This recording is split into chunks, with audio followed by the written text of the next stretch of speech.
ও মোনাদি, বৌমা কি করছে? কাজ করছে, রান্না করে। তাও তো তোমাদেরটা রান্না বান্না করে, আমার কি আর সে ভাগ্য আছে গো? কেন তোমার বৌমা না, রান্না বান্নায় হাত দেয়নি। সে কি ফোন এসছে গো, সে শুধু ফোন।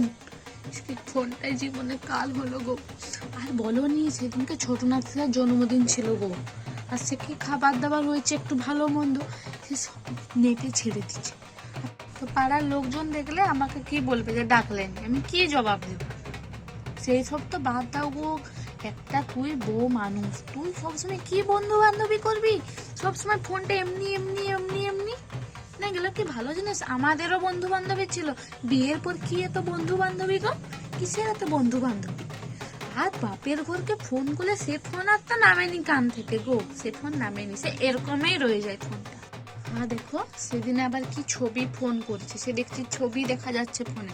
তারপর সে বান্ধবীকে আনে বলছে, হাই দেখ আমার শাশুড়ি, আমার শাশুড়ি এমনি একটা কেমন শাড়ি পরে আছে, তোর আক্কেল নাই যে শাশুড়িটা এরকম শাড়ি পরছে?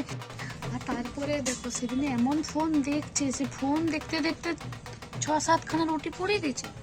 ভালো রুটি যে মানুষ খাবে তার আশা এখান থেকে করা যাবে না।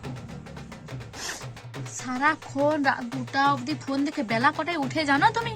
বেলা 9:30-10টায় উঠে আমাকে সব ঘরের সব কাজ করতে। সকালবেলায় উঠে নিয়ে একটা বউ মানুষ সারাক্ষণ ফোন নিয়ে উঠলো, তো সেই ফোন নিয়ে এমনি এমনি করতে চলে গেল বাইরে। আমি তো প্রথম দেখতে যেই বুঝে গেছি এই ম্যাচ না সুবিধার হবেনি।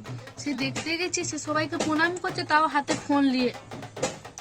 সেদিনেই বোঝা উচিত ছিল। আমি তো বুঝে না গো, যাই দেখি মহারানী কতগুলো তরকারি পুরালো।